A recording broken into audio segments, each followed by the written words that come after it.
if we cut it into 3 simple steps. Now, I'm no geologist, but I'm an elementary teacher, and I find that most people only want the 5th grade version of the geology. Anyway, so that's what we get. So there are different places along this trail that give us good opportunities to see examples of the 3 steps in the geology story. And the first step is simply answering the question, where did all the rock come from? As you said, you can see layers. Almost all of the rock in this park is sedimentary. So we have layers of sediment. They're mudstones and limestones that accumulated on the floor of a shallow sea way back. This is Precambrian rock. This is sedimentary rock that's over 1 billion years old in most cases, or roughly 1 billion years. So you can see these layers of sediment. The fact that it's sedimentary rock, while you've been staying in the campgrounds or the hotels in Glacier, you have not noticed a lot of world-class technical mountain climbers strutting around the hotels and campgrounds. It's different if you go to some place like Yosemite or the Tetons. You see a lot of technical mountain climbers. For the most part, those folks just look down their nose and sneer at us. They don't want to come to Glacier. And that's because we don't have any of that solid, granite that's going to stay put. We have all this lousy sedimentary rock that just crumbles. So people do climb all of these peaks, but it's more of a non-technical scramble. You try to get a good handhold or put any hardware into this kind of sedimentary rock, and you're probably just going to pull half the mountain down on top of you. So it's not good for mountain climbing because it is sedimentary.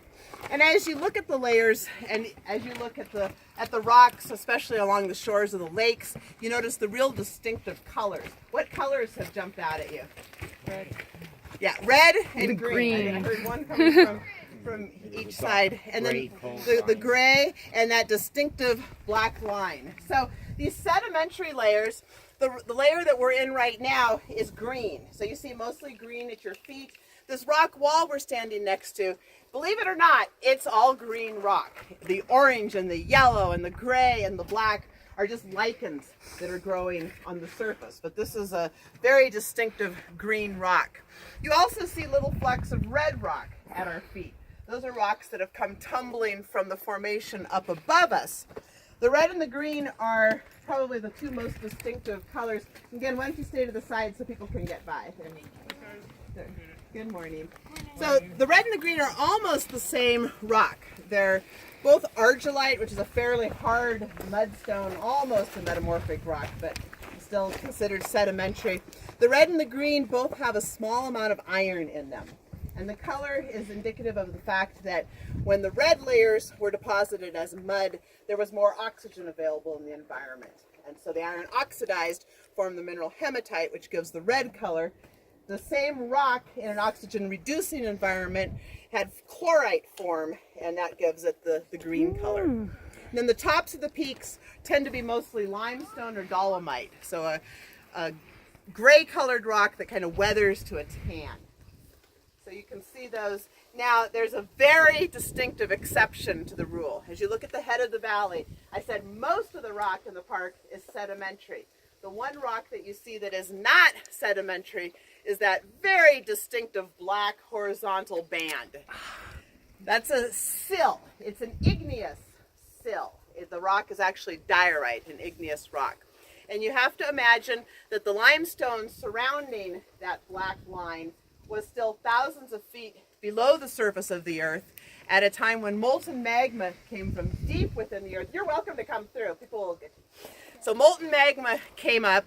It didn't come out to the surface. There wasn't a volcano. It found a weak spot between layers of limestone and just oozed out there and spread and then hardened. So that's what we see today in that sill. Notice it's bordered on the top and the bottom by an almost white colored rock.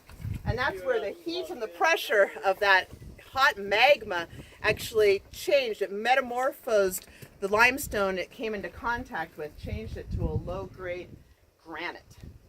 Or I'm sorry, marble. There is no granite. Forget the word. There's no granite in Glacier Park, despite the fact there's a place called Granite Park.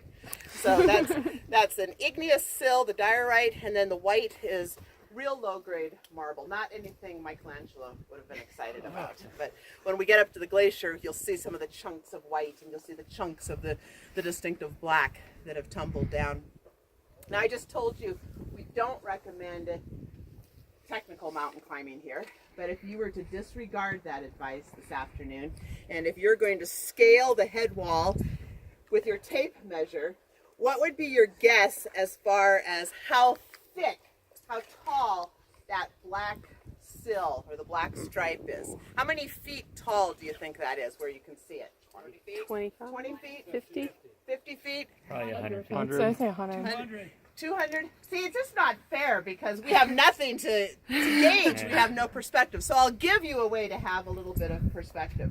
Throughout the park where the sill has been measured, it has been anywhere from 100 to 130 feet thick. So imagine that a 10 to 13 story building could fit within that black stripe, and then you can kind of start mentally stacking buildings up there and have a little bit more perspective on what you're going to be dealing with if you decide to scale that wall this afternoon. When we get to Grinnell Glacier, when we get to our final point this afternoon, we will actually be closer to the Logan Pass Visitor Center than we are to the Many Glacier Hotel. Just over in that direction, but it will involve scaling that head wall and going down the other side. So I suggest that you probably should return to Many Glacier, but to each his own. Come on through here. We'll come through.